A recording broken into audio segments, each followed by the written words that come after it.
I literally will pick people to be on my team because they complement the areas in which I lack. It makes us more competitive in the marketplace. When you have an outstanding collaborative dynamic, you can outcompete anybody else. What's the value of leadership development? We make people work better together. When we have data, especially original data, we literally can see something we've never seen before. The output of any good data story is a call to action that helps us to do something better. Why do we tell stories? To get somebody to do something different. That would be my caution around data, is know when to look at it and know when not to. Welcome to the Differentiation podcast. My name is Michèle Sorgaroli. I'm your host. And today we're being joined by Dr. Alaina Szlachta. Alaina is an academic turned entrepreneur. She is the founder of By Design Development Solutions and also the author of the book Measurement and Evaluation on a Shoestring. She specializes in data strategy and systems implementation, and she helps her clients transform their goldmine of original data into tangible business results. I love that. The gold mine of data. We all know that. When Alaina is not helping them develop the stories that prove their value and their impact, she can be found actively exploring her adopted hometown, as she calls it, of Austin, Texas. Alaina, thank you so much for joining us today. Thank you, Michèle. I'm so excited for this conversation. Yeah, me too. I think data is an area that is so fascinating to me. And I know that you believe that data doesn't have to be overwhelming and academic, but a lot of us actually think that the Yes. data is quite academic and can be overwhelming for many. So I want to take you back before we get right into data as yet. I want to actually take you back because I'm curious about your journey from the beginning and just simply from your LinkedIn profile, actually. I Mm-hmm. noticed that you did your bachelor's degree in communications and media, and then Mm-hmm. you did a master's in education, Mm-hmm. and then a PhD in human behavior. Mm-hmm. I'm not reading a lot of data there, so I'm Yeah. really curious. So I'd love to hear about that journey. And then when did data start to enter the picture, Alaina? Yeah. You know how life is never a linear path? I mean, that is just so 100% true. Yeah. The one through line I can say is that I love teaching, speaking. Mhm. I love being with other humans, whether one on one or in groups. And the moment I discovered that I love to speak was when I was in middle school and I was asked to do my very first presentation in history class. And like so many of us, I had my notebook and I got up there and I was nervous. And then all of a sudden words started coming out of my mouth. I let go of my paper. I had the audience, my fellow classmates and middle schoolers, I had them laughing. I'm not naturally funny. And it was like all of a sudden I realized that I had a gift, and I'd never done, theater before. I hadn't really performed in any other way. So it was truly my first exposure to like being in front of people and speaking, performing, Mhm, talking, mhm. connecting.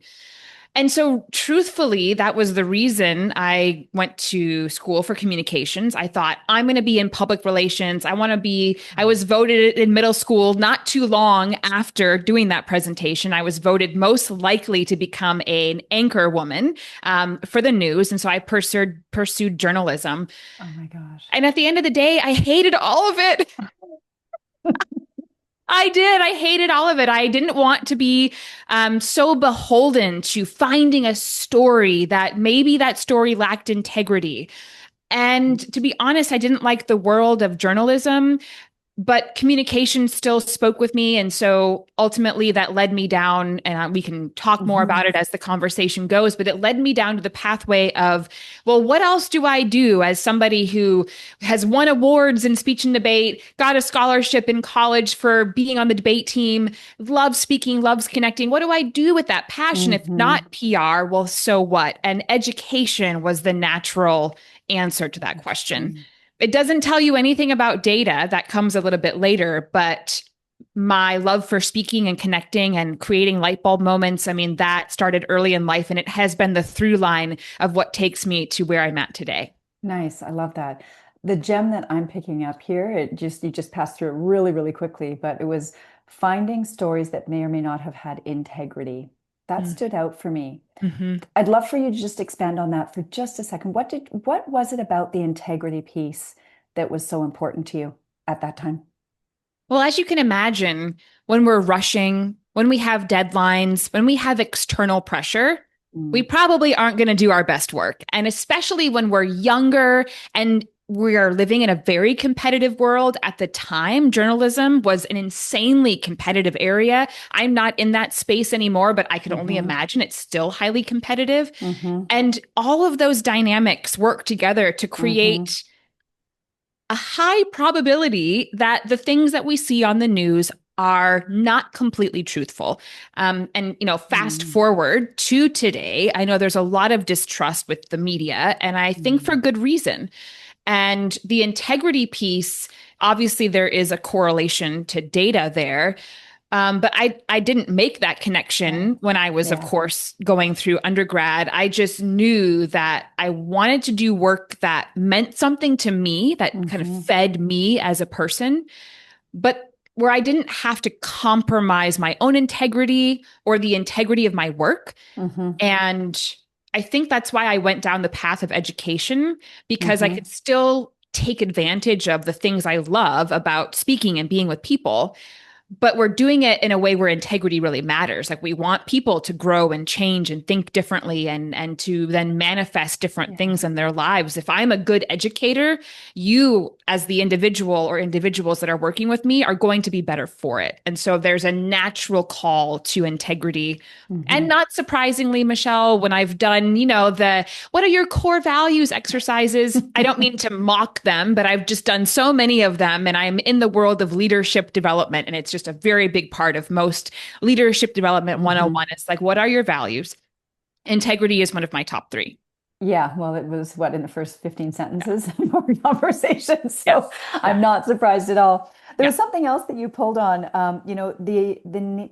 I felt not just a drive to do your best work, but really a need to do your best work, as in excellence and striving for. Even when you spoke about being a better trainer or teacher, you Hmm. talked about the impact of the quality of that training and teaching on those in terms of your best work and how it impacts others.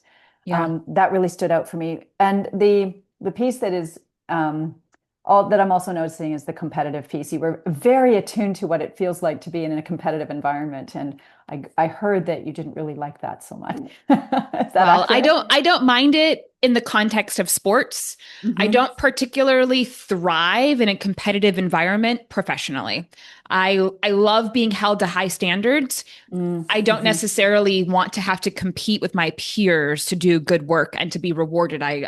I think a collaborative environment is always going Mm. to be my preferred mode of operation than a competitive one. Right, I hear that. Mhm. So, okay, so now you've got your PhD and you were at that time studying human behavior. Mhm. Was that following through on the thread line of education or Mhm. yeah, what was happening? Yeah. What was happening there?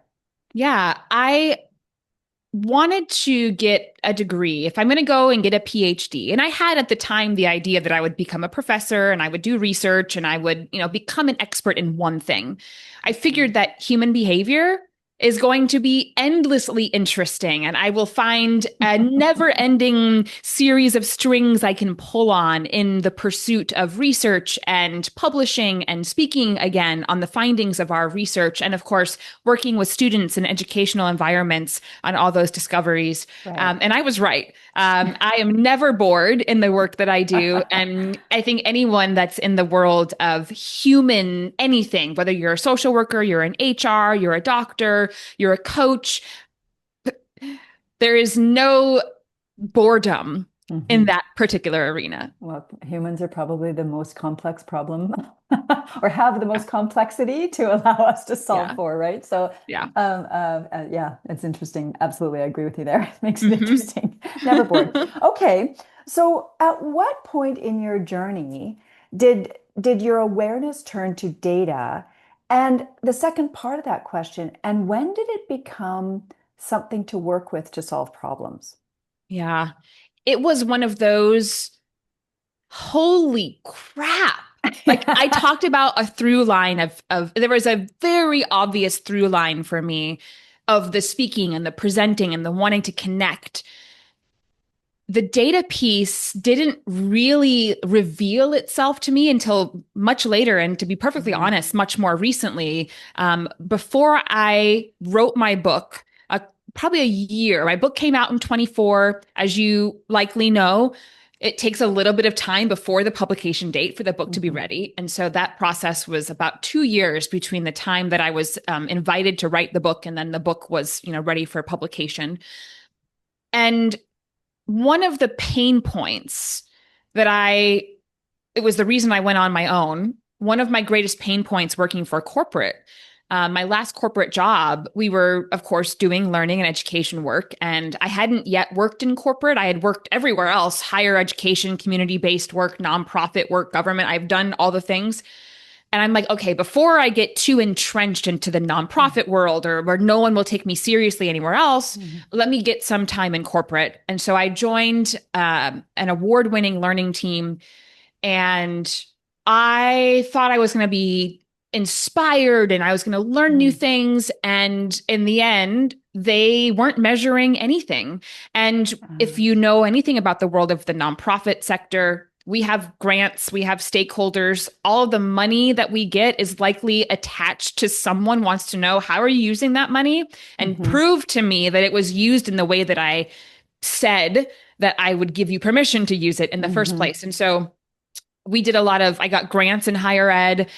There was, funding was always something we were competing for in Mhm. the academic world. And similarly, in the nonprofit world, funding is something that we really have Mhm. to advocate for ourselves. And so, not surprisingly, measurement and data is a huge part of being in those Mhm. worlds where we can't get funding if we don't have data to prove that what we're doing is working or worth funding at all or Mhm. continuing to be funded. And so that was an it was an aspect of my work that I didn't question. I Mhm. didn't realize like how meaningful it was until I went into corporate and nobody was measuring anything. There was no accountability. We were just putting stuff out there and we weren't evaluating if it was having an impact, making a difference, doing what we thought it was going to do. We were asking questions like, how likely are you to rate this program? And refer it to somebody in Mhm. your network, your Mhm. traditional NPS score. And I'm Yeah. like, an NPS score doesn't tell me anything about how effective my program was, or like, did I do the thing that we intended to do when we were asked to build this program and deliver it in the first place? An NPS score tells us nothing. And it was really frustrating, as you might imagine. Mhm. And so I realized there was a gap in corporate. There's more money in corporate. And I realized I could probably be of better service by not working internally, but being a consultant to help learning and development providers to better use data and to measure and to actually design and deliver programming that truly makes that difference that I so deeply, as desperately as you picked up on, I need to make a difference. Mhm. It's what drives me as an individual. And if I don't know I'm making a difference, or if I can't tangibly quantify that, Mhm. I'm I'm not going to show up as effectively as I'd like to be, and I'm probably going to look for other options. Right. So Nice. So the tangible piece of making a difference, it's not a feeling thing for you, it's an evidence-based thing mhm, for you, right? mhm. When did that start? Was that something that happened really early in your life, or is that something that developed later? Well, if we go back to my moment in middle school that I shared Yeah. originally, that led me to join the speech and debate team. I also played volleyball and I ran cross country. And so I was involved in sports. My parents are both athletes. And so athletics was a big part of Yeah. just who I was and how I grew up. And I still love being outdoors and playing sports and doing that stuff as an adult. And if you think about those environments, playing Hmm. sports, being on the speech and debate team, what are you getting Hmm. more than anything else? Feedback. Feedback, constructive feedback on Hmm. like, don't do this, do that, do more of this, try this next time. And so while I don't particularly like competing with my peers in a working environment, if I'm given really good feedback, I can take that and I can use it to better my own performance. And so when I'm on the debate team, when I'm doing persuasive speaking early in my high school and Hmm. undergraduate years, that feedback was such a gift that Right. literally made me win awards. Literally. Like the feedback from my coaches, peers in some cases, or just watching other really good performers, I'm like, I Hmm. want to do that. I was What? able to incorporate it and get like immediate, tangible rewards. And Right. so that particular context was it was amazing. I mean, it was like fuel for my own performance. And I think that fuel is something that I was looking for as I got into more of my adulthood and my working years. I wanted to be rewarded. I wanted to know that I was doing good work. And Hmm. data and feedback are the gifts that get you there. Yeah, especially from a place of, because some people, the feeling that you're doing good work is different from, they don't need to have the evidence or the data per se. Like people are Mhm. different, but I'm hearing for you, especially having been in sports and the debate team, there was scoring, right? So the Mhm. feedback would have been um, very tangible in Mhm. terms of what you were doing and what you could Mhm. change to improve the result. And then you could see that impact. Mhm. So that would have affected. And you said your parents were athletes as well. Is that what you said? Mhm. Yep. So what influence, like what did conversations look like at home for you? Was it, there was a lot of the measurement? Was that part of your childhood at home? No, I mean, while my parents were athletes, they weren't professional athletes, but they did it in a way that it was a part of our lives. We rode bikes, we liked to run fast, we liked to be stronger. Athletics was something I was very encouraged to participate in. But at home, I don't know that measurement at all was part of that. It was Okay. more just the feeling that I really enjoyed athletics. I was also a dancer. I enjoyed the performance component, which again I didn't really discover until middle school. But as soon as that light came on, I performed in every way I possibly could. Right. I Right. really, really leaned into that. Um, I think that was more just my personality, and my Hmm. parents were, of course, very supportive of me doing all these different extracurricular activities to try on, like what was I good at and how do I get better at it. And I'm kind of a self-driven person. I've always been that way, and I'm an only child, so I think maybe Hmm. that might play a role. I'm sure there's some psychology we could tap into there. But yeah, I don't think my childhood and my parents Necessarily. Yeah. really, really led me down the path toward being a data nerd, as I call Yeah. Yeah. myself today. That's fun. Okay. So, what's resonating for me? You mentioned you're an only child. I'm curious because a few times in this conversation, you have nuanced the difference for you in your perspective between competing in um, in the ways that you have now. I don't remember exactly how you said being competitive in sports or being competitive, but not competing in a corporate environment or working Hmm. environment. Hmm.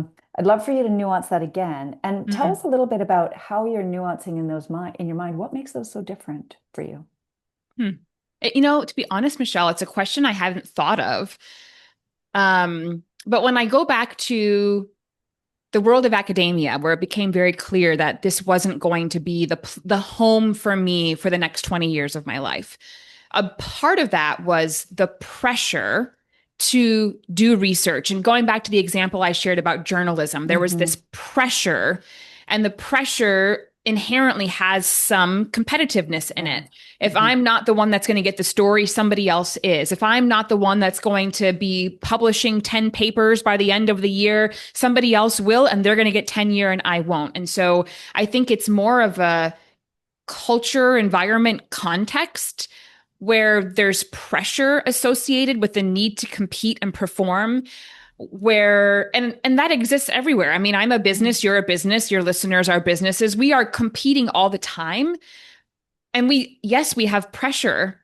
It just feels different than the world of journalism and academia, where in order to get paid, you had to deal with that pressure and that competitiveness, where I think we feel it as like a pulse, a subcontext, but not like a driving context of our everyday business operations. Mm.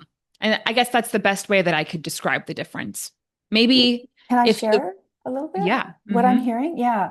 Hmm. Because I also heard when you're associating it with pressure, and if, you know, Hmm. if I didn't get the story, someone else would. If I Hmm. didn't do this, then someone else would get that.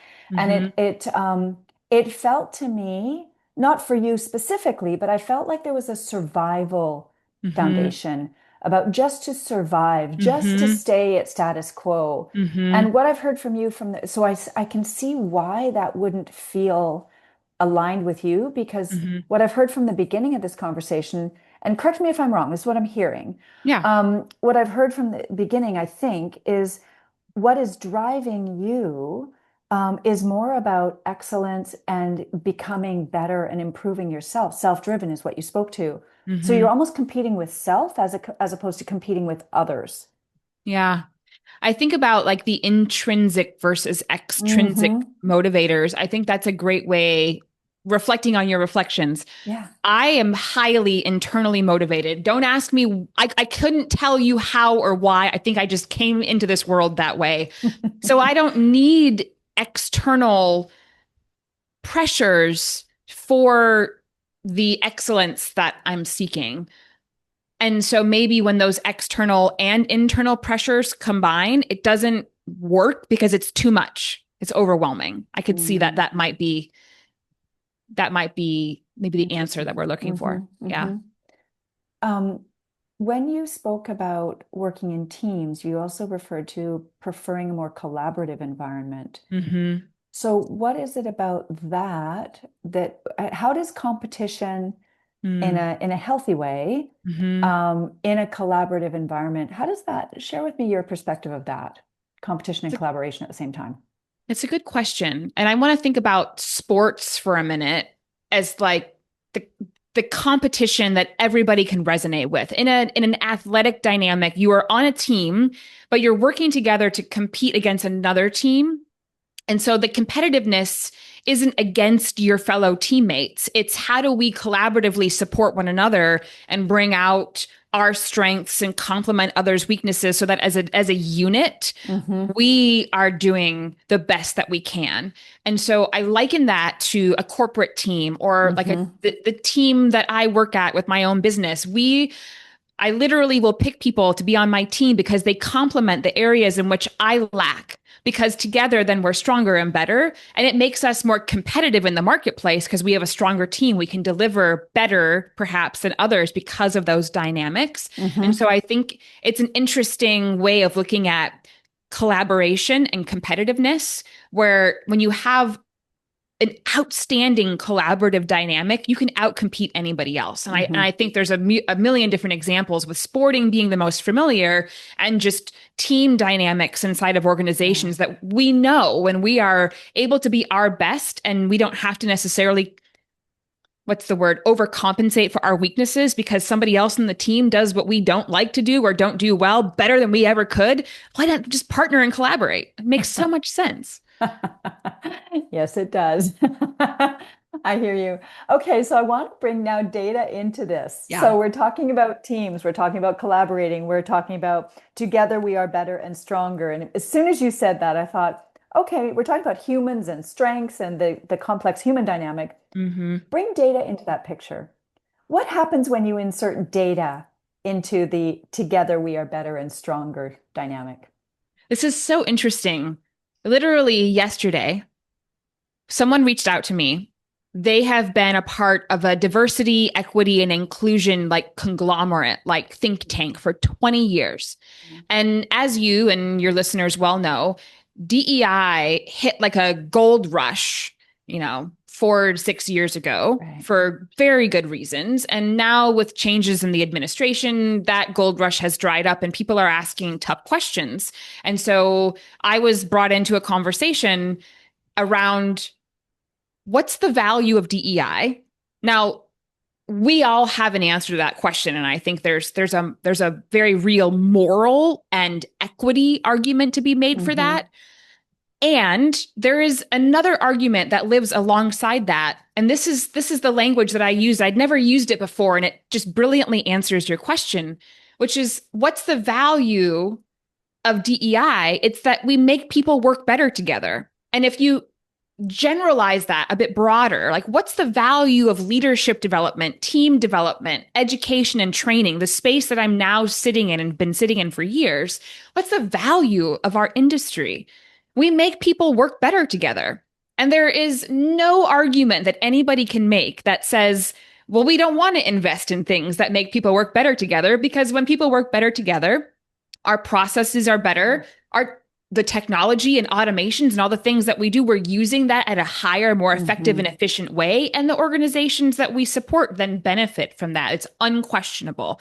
So where does data come into that? And going back to this like example conversation with this DEI association, they had no idea how to use data to show that these various different interventions, programs, services that really lean into DEI. Well, how do they make people work better together? And how are they telling that story? They're not. And some people would even say it's not possible. But because I was trained as a researcher, and Hmm. this is the gift that keeps on giving from getting a PhD, is that I no longer see the world the way that I did before. Everything, data is anything. And when we ask the right questions and we figure out what's the right data to use to tell the story, to connect something like DEI to making people work together and make businesses more effective, data is the thing that makes all of that possible. And going back to, well, where did that begin? Yes, the writing of my book was a big part of me solidifying my thinking about data, Hmm. but it also helped me to reflect that I have had some really remarkable experiences that working with data in a way that's so entirely useful that it doesn't even feel complex. So, like my first job out of college, it was my only marketing job.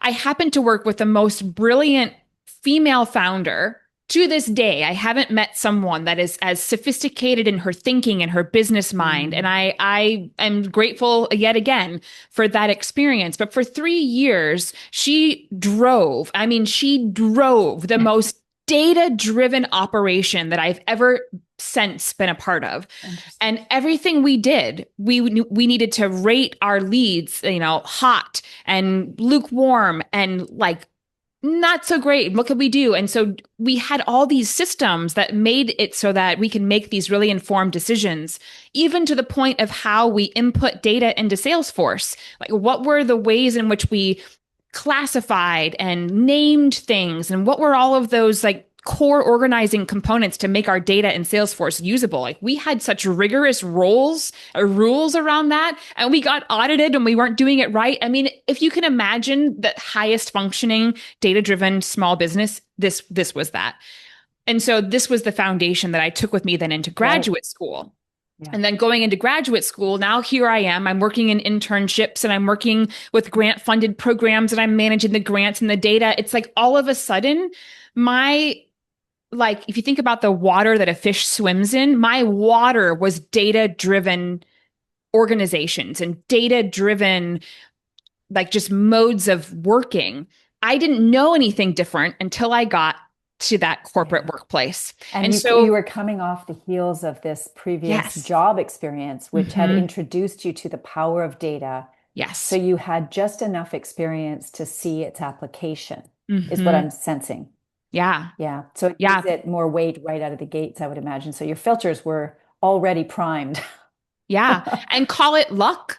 I Mhm. mean, it was my first job out of college and I had this exposure to like what a high functioning data driven operation looked like.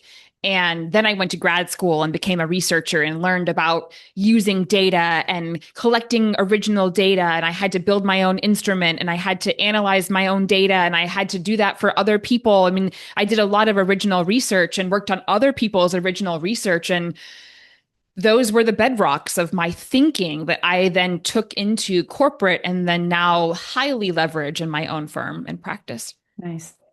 You used the term original data, Hmm. and there's a lot of different people listening, and I'm just so that everybody understands Yeah. exactly what you mean. What are you referring Yeah. to? Yeah. So, one piece about data isn't just numbers. Data is temperature, which could be translated to number, but it's also how do I feel? How do I describe that? It's also what do I look like? Am I sweating? Is my face red? Am I flushed? Are my fingers swollen? Right? If we just use that one thing of how do we measure climate, we can look at a number, but we can look at so many other things that might tell us like how hot or cold is it outside. That's all data. We can look at pictures and Mm. we can look at words.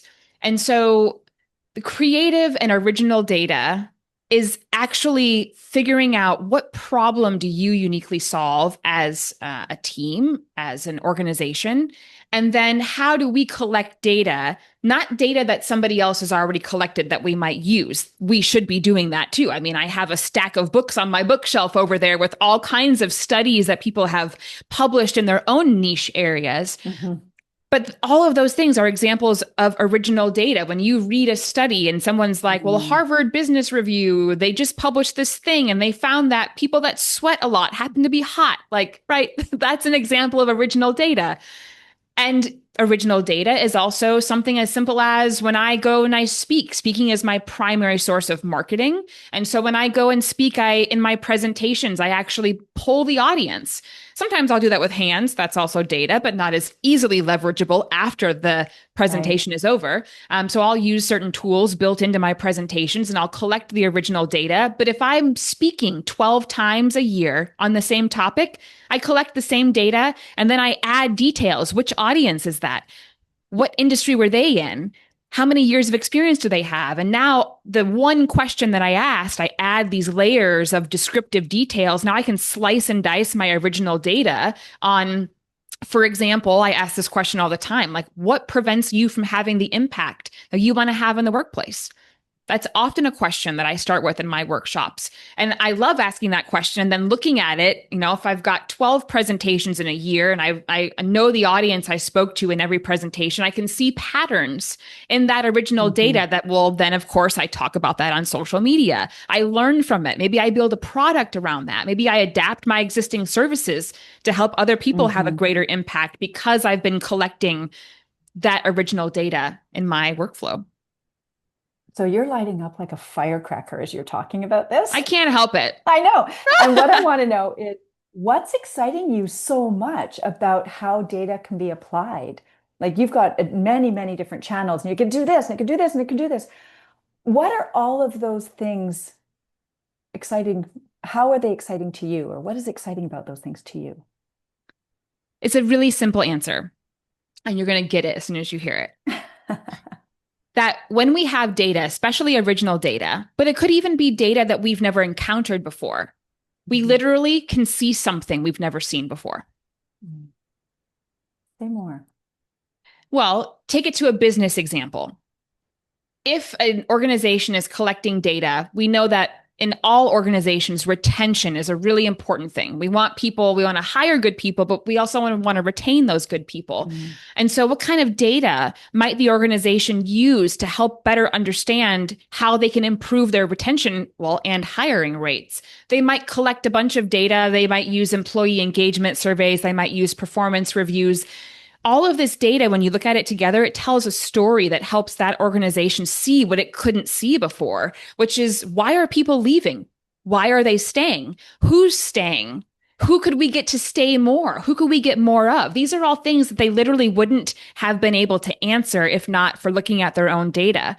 And that to me is just so exciting. I mean, when I told you earlier, I wanted to get a PhD, and I'm like, okay, well, what am I going to get a PhD in that I'm never going to be bored? Because I don't want to get a doctorate degree and be known for something and go down this rabbit hole of expertise and then one day wake up and go, I'm so bored, I have to change something, right? Mhm. Well, when we pair data and human behavior, I mean, oh my gosh, the things that we can be researching and exploring are literally limitless. And to me, that's why I want to wake up in the morning is I want to be seeing those things and understanding things that are new and fresh that I've never seen before that can somehow make my life better or make the lives of my clients better or the community that I'm in. And that's just a life I want to live. Mhm. There's a lot of learning in your world in terms of you like to learn. Obviously, that's academically proven just simply through your journey in academia, but Yeah. also, how data presents you with information that you can then learn and extract from. So I'm noticing this. I'm enjoying how you're seeing the journey of learning as it relates to excellence and impact, is how I'm Hmm. phrasing it, if you will. Hmm. So you are at the intersection of AI and data. Hmm. How has AI changed the game for you? How has it not? The In crazy what way? thing, oh my gosh. So a couple of examples I'll just share. It's better to show you my thinking than tell you. So I'll tell you a painful story and then I'll tell you an optimistic story. And I think you'll get like, oh my gosh, all the things that AI can do for us and how it's evolved. So last fall, a trusted colleague of mine who'd also just written a book was bragging, and not in a bodacious kind of way, but like was so proudly talking about how he had hired this consultant to build this workflow and that it was literally saving him so much time and like putting social media content out and just managing his marketing using AI and automation. And I said, oh, I could totally use some time savings. This is my weakest area as in marketing. I'd love to hire this guy. So I hired this guy. We build this workflow, super thoughtful. This is like October, November. I haven't yet used it. I never will use it because, about 4 months ago, Claude projects and Claude design and I use Claude exclusively because I just love it so much. I don't need to look for anything else. And Claude's capabilities keep growing with my needs. I feel like they just know what my needs are and they keep providing more value. So I just am along for that journey. But yeah, the money that I invested in a workflow 6 months ago was literally replaced by something cheaper and more effective only 2 months later. And so the AI conversation is a really interesting one for businesses that want to adopt and invest in it because it's changing so fast that what you might invest in today or yesterday could be literally replaced by an agent, a tool, or just a thing we don't know yet. And so it's I've learned from that one experience 6 months ago, or maybe more than that now, I've learned not to invest in an all-in system, but to just use the tools that we have and try to use them in the highest, most impactful ways, knowing that a new tool is coming or a new capability or a new integration. And so I'm all in on the AI, but I'm also cautiously watching and waiting to see how things unfold so that I can be agile and nimble and I could be using that workflow that I had paid someone to build it. I could be like, well, I paid for this thing and I'm not going to not use it. But I'm like, why would I? I would be like living in the Stone Ages when I could be doing something so much better that can build and set me up for greater success with whatever comes next. So I think that's one of the interesting environmental and cultural dynamics right now. And it's so true with data. And so that leads me to my final story, which is more optimistic. And that is a client and I literally had a call right before this conversation. And they said, you've told us in our discovery and our proposal, like how we can use AI once we build these assets. Can you build the AI system to do that, to like use AI and leverage this data? And I said, no.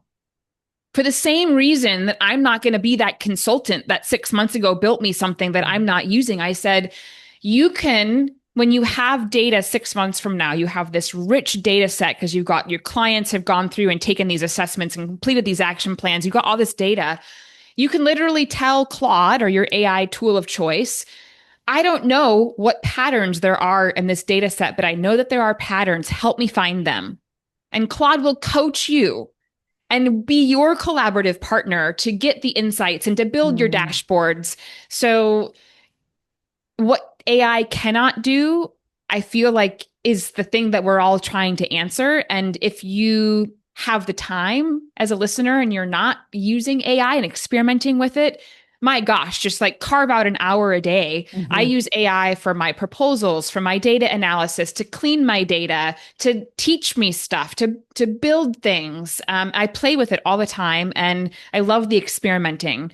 And again, it's another way of learning, but it's also some of the things I'm learning how to do are saving me so much time and making, I think, data collection, analysis, and then storytelling just so much more accessible for people. And that's the piece that I'm really excited about. Nice. Finish us up with hearing about how AI and data, that feels very intuitive to me in terms of how data and AI would intersect, especially with looking for patterns and being able to analyze and whatnot. You mentioned stories. So how does data translate into stories? You've talked about stories a few times. Help us understand what do you mean when you're talking about stories, and how does that add value, or what's the output that you're referring to? Yeah. Well, the output of any good data story is a call to action that helps us to do something better. Fill in the blanks with whatever your Hmm. situation is. That if we are being the recipient of a story or if we're telling a story with data, that if it doesn't have a clear call to action or recommendation that helps somebody else take an action, do something different to do or Mm. accomplish whatever they're attempting to more effectively, then our story isn't working or we need to tell a different Okay. story. But like if you think about what's the point of a data story, it's that back to why I am so intrinsically motivated. It's that we can be more excellent. We can strive for excellence. We can sometimes it's overwhelming to know what's the next thing I should focus on to improve my business, my team, my personal health. And data can be that thing that helps you to focus.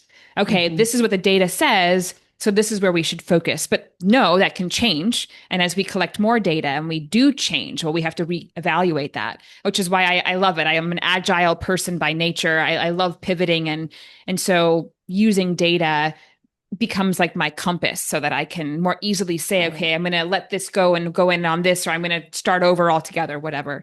But telling stories with data, I would say the most difficult thing for people, and I see this with clients that I work with, is that they want to tell stories of how their work is making a difference. Like, I mean, right? That's why people come to me. Like, how do I know that what I'm doing is working? And how do I tell that in a story that resonates with my prospective buyer? Yeah. And so oftentimes they're using the wrong data. And we as individuals, I mean, you hear me talk and light up about specific things. Michèle, you're going to light up about specific things. Those specific things that light us up can often be a box that we put ourselves in. Yes, they And can. that box, not necessarily a bad thing, but just sometimes we need somebody else to pull us out of that box to Mm. see, oh, this data that I was so excited Yeah. about actually doesn't resonate with my prospective buyer, but I could actually collect different data or Hmm. I could use the same data. Maybe instead of talking about this one thing, I could pull together these three data points. And that gives me a different perspective that actually more resonates with my prospective buyer, my spouse, whoever it is that you're trying to tell a Yeah. story to. And, why do we tell stories? To get somebody to do something different, right? So we Right. definitely need our stories to be persuasive. And data is the evidence and that fuel to make our stories not only more meaningful, but juicy and ultimately to get people to change or to buy Yeah. into what it is we're advocating for. Nice. So hearing lots and lots, last question, because I just want to finish up here Yeah. with we've talked a lot about what the possibilities for data is, how that develops into value and how it creates new opportunities for companies and whatnot. At what point, if any, from your perspective, is data limited or what are the limitations of data analysis? Mhm. Here's a good example. And this, it doesn't come from me. It comes from someone I've read, and it's a health and fitness example. So I listen to a lot of podcasts, and I like to listen to health and around how do we, live the best life from a physical and mental perspective.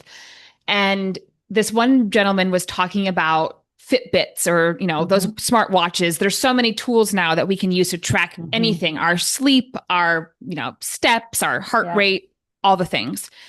And at some point, we want to stop looking at the data because when we look at the data too much, it becomes a crutch. And Mm. so think I mentioned data being a compass. When I'm not sure what to do, or if I'm not sure that what I'm doing is working, data Hmm. is so important for me there. But as Hmm. soon as I know that what I'm doing is working. It's giving me the results that I Mm. want. I don't need to look at the data anymore, or at least not as frequently. Maybe I look at something daily and that I need to look at that metric daily to guide. Am I getting a good night's sleep every Nice. night, or do I Hmm. need to adjust? But once we get to a place where we're getting the results, put that data aside. You might revisit it quarterly or annually at some cadence that makes the most sense. Or if you realize all of a sudden you're not getting the results, I'm not sleeping good anymore. All right, let me look at my data. Let me do a little experiment, see what's going on. Mm. But because data is so overwhelming, there's so Yeah. much of it. Literally. I mean, I'm looking around my room right now and I'm just like looking at all the data that I could be soaking in and making decisions and thinking about. We need to know when to let go Hmm. of the That makes data sense. Yeah. to then move on, but sometimes people don't, and then they aren't able to refocus or take on new projects or experiment with new things because they're still so focused on something else because I don't know, it's easier, habit.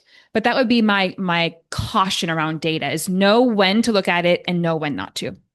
Yeah, I'm hearing, it can serve us in a multitude of ways, but it can also, if it's Hold us back. it can be a distraction, right? Mhm. Or Yep. limit. Exactly. That's beautiful. Okay, so being at the intersection of AI and data and thinking about your business going forward and all the amazing stories that help businesses optimize, tell us about what's next for you.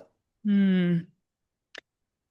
I'm using the word intersection again, looking for the right mix and how to intersect finding the right clients and doing great work. So there's a marketing, there's a discovery, there's a how do I get in front of the right people, combined with I don't want to work 120-hour work weeks.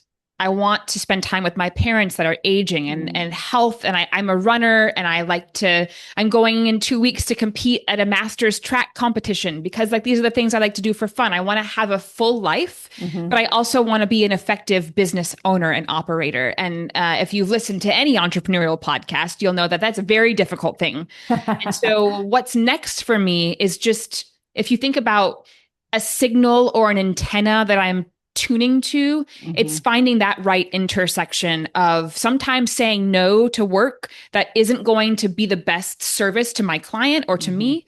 Um, and or maybe it's doubling down and just finding how do I continue to balance the desire for a full personal life and the desire for a rich and ideally lucrative business that is Hmm. also making an impact. And so that's what I'll be continuing to focus on for quite some time. Nice. As you're massaging your own data, I'm sure, Absolutely. to share back. That's beautiful. So, for those people who would like to find out more about your work and how you do it, where might they be able to reach out to you? Well, I am social media monogamous, so you can find me on LinkedIn and I post regularly. I write a Substack and all the details about that are on Substack. And of course, my website is also on LinkedIn. So it is the portal, a great entry point to get to know me more. Through LinkedIn, Yes. and it's through your name, which we'll make sure that link is available as well. Yep. Thank you, Dr. Alaina, for joining us today, and really appreciate your gems and the wisdom you've shared. Well, thank you, Michèle, for having me. As I knew it would be, this was an amazing conversation. Really enjoyed it. Lots of data to extract today. Thank you. Absolutely. Thank you. We'll talk again soon. Bye for now.